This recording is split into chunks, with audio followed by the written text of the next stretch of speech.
Welcome, Angela Smith. I'm excited to get to speak with you today about your new release, Dark Justice. Thank you very much. Let's start off by sharing a little personal information about yourself.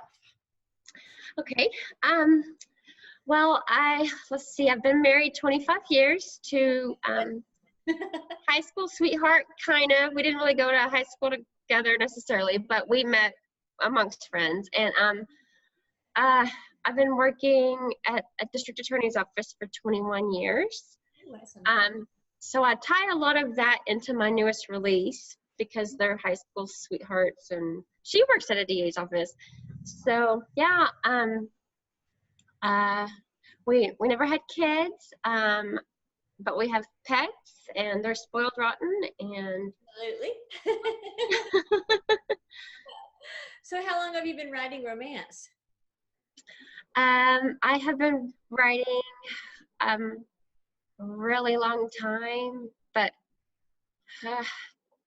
lots of stops and starts along the way. I started writing and then stopped and then started again, and I'm still pretty slow sometimes, but gosh, 25 years at least, probably. You started young then. Yes. I was 40-something, 50-something actually, I think, when I started. Oh, wow. Yeah. Well, I started, but yeah. How long have you actually been published? So I was originally published under a pen name, under a small press publisher with Wild Rose Press.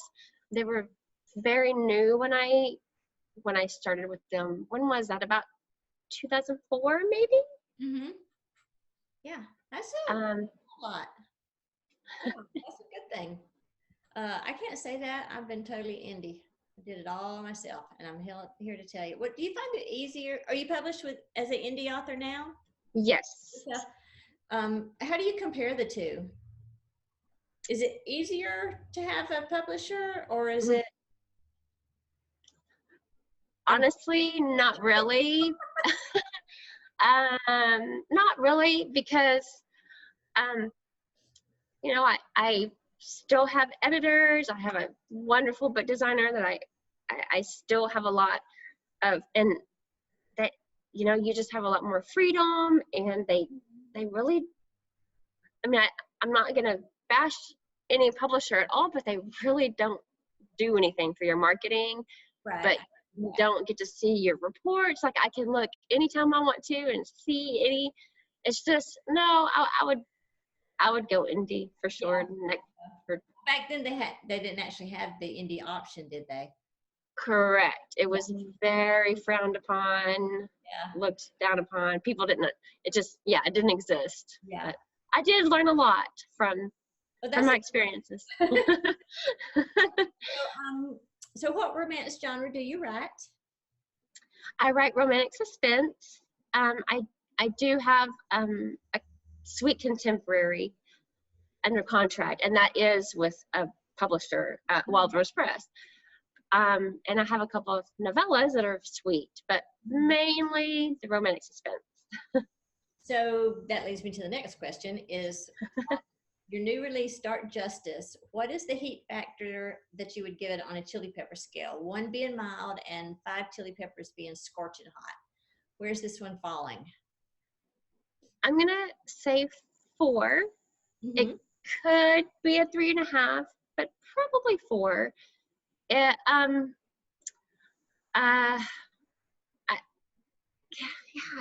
hard to say. It's not as hot as some of the hot ones, but there's definitely language, and it's not behind closed doors, things like that. So on your sweet romance, is it just kissing? Identify the sweet. It's my sweet. So long, but I used to love Barbara Cartland. I grew up on her, and she is completely sweet, but she's written like 500 million books. Right. Yeah. The sweet is sweet. Like 1 maybe. Yes. Yeah. There. It's a lot different. Harder to write, but I don't know. Sometimes the book just calls for it. So yeah. Your audience, when you write sweet, do you find that they're more of the young adult, or? Or do you find it actually enjoy that too? So honestly, the sweet one isn't released yet, so I don't really know that. Well, we have a breaking news here. Yeah, it'll be interesting to see. Yeah. Okay, we have to come back on here and share it with us. I'll do that. So, how many books do you have under your belt so far published? Okay. So Dark Justice will be my 7th, and then the Sweet, it's a Christmas story, it will be my 8th. Okay. All right. And do you have any books that fall in a series of your 7? 2, 3, 4, or in a series, or are they all just individuals? They're individuals, although several of them are companion series. Mm-hmm. Like this one, for instance, Dark Justice. The hero, Luke, his sister was in Dark Ride. So there's a lot of, but completely standalone. So yeah. I have several of those types. So so basically you formed your world, and then you write in your world. Is that right? So is that correct? Yes. Okay. Yes. Lots of like characters. Yeah. Like, related or involved with each other, things like that. Yeah. It's easier. I created an entire world myself, and I find it's easier just to write inside that world than to try to go and do that all over again.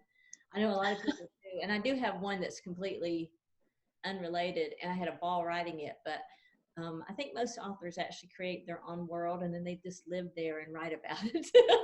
Right. Seems to be popular that way. Well, that's why your fans, once they find a book of yours that they like, you'll know that they're going to like the other ones too, because they're all kind of in the same little world there. So you've created that for them, and I think that's one of the draws of loyal fans, is that they like that. So, are you a plotter or a pantser? I am a pantser, although I will plot a little bit once I've gotten in more like the middle section. Mm-hmm. But I definitely generally never know what's going to happen until it happens. So do you create the characters first or the plot first? Or the idea for the book first? So that it also depends on the story. Like with Dark Justice, it was 100% the character. I guess it was kind of plot too, because Luke was sentenced to prison for a murder he did not commit, and so that's kind of the plot. But that has always interested me just because of my job and right. Things like that. So kind of both, I guess. That's cool. So when you figured out you were going to write a book about somebody going to jail for a murder they didn't commit, did you already have Luke in your mind, or that you were going to put him in there, or did he come afterwards? I guess that's. That's a good question. Sorry. I guess I did create the plot first in a way, because I didn't know a lot about the character at that point. Yeah. Isn't it fun to discover them though? I mean, in your writing, once you figure that out, where you want that, it's fun just to discover the character that ends up filling that space. Yes, absolutely. My favorite part of writing. I just love the character development. Yes. Yeah. I think that's pretty cool. So, has your spouse ever read your novels? He has not read them. He doesn't really read a lot of that type of stuff, but he's helped tremendously with plot points and all kinds of stuff. Mm-hmm. So yes. Yeah. Mine don't totally. He don't even have nothing to do with it. You're lucky, Greg. Because I write erotic romance, and I really don't want him to. Oh, right. Yeah, I like him clueless. I thought at first I'd want him to, but now it's like, no, it's okay. Right. So on this book, Dark Justice, how did you come up with the title?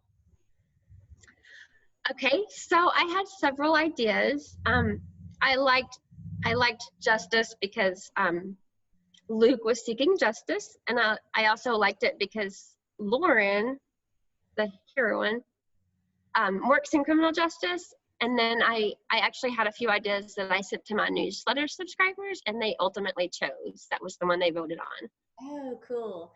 Now, when you sent that to them, did you give them the synopsis to help them decide? I already had a blurb.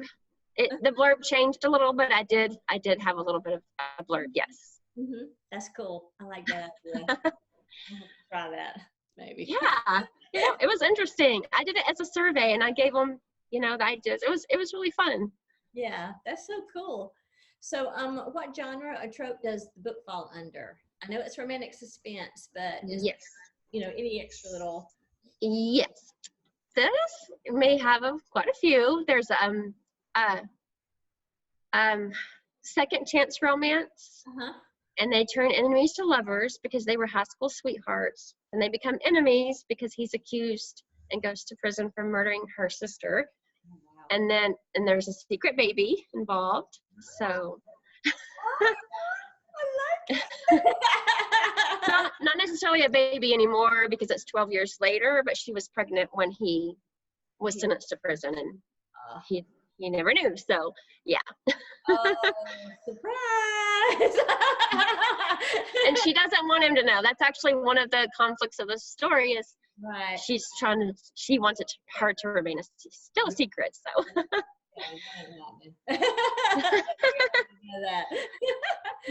So you said this book is a 3.5, 4 point on the heat factor. So give us some more plot points, not necessarily on the heat level or whatever, but just give us some plot points that don't give no spoilers, but tell us a little bit about, something that, or maybe even read an excerpt or something for us. Just give us some juice. Okay. So one of my juices, I don't really have an excerpt. I forgot to grab one of those, but the very first scene I wrote was kind of, he's been released, she's confronting him, and I don't know, the heat factor in that was probably a 4 at least. I don't know. So that is kind of gives you an idea of the heat factor. And also another one, I guess I could say, is, so the real killer is still out there, and she learns it could be someone she trusts. Oh. Oh, she's had it stabbed. Stabbed again. You're right. And happily ever after. Yes, happily after. Yes, I have to write happily ever after. Yeah. It's a good thing, right? I mean, when you have a criminal justice history, you need a happily ever after. Oh, absolutely. Yes. I can't imagine all the twists and turns you had to write in that. Mine are never that detailed, girl. It's not easy. I can imagine. How long did it actually take you to write? Or how long did it take you to write Dark Justice? Oh, I'm a slow writer. A year. Yeah, that's not. Probably more than a year if you really want to. Full time and all, it does take a lot, and there's a tremendous amount of time involved in marketing and all that. A lot of readers don't actually realize. Oh, absolutely. Absolutely. Plus, we have a life to live, right? I mean. Yes. But. Yes, some of those authors they can write a lot. I just can't write that fast, and I can't write that much. I just can't. So. Just staring at the screen, wondering, because I'm a pantser too, just staring at the screen, wondering what happens now, and just waiting for them to take a move. Right. The characters have to tell you for sure. I mean, I have to. Are y'all there? Hello. And that's one of the, I've tried to write against what the characters are telling me. And that scene that I mentioned earlier, I did try to do that. I was like, I'm not going to include that at all. Well, guess what? The story did not go anywhere. I had to go back and fix it the way the characters wanted me to. Because Their story. Yes, they want things the way they want it. So yeah. Good. So that's all the time we have today. Thank you so much for coming and joining me, Angela. And Thank you very much. all your stuff with our readers and on our website. Awesome. On it list all your items that you have, even some excerpts. So a giveaway that she's got going on as well. So y'all run over there, look, make sure you enter everything, check her out, go get the book. She's actually got it on sale for 99 cents now for a while. So check it out, go get it. Yay! Thank y'all very much. Bye. Bye-bye. Bye.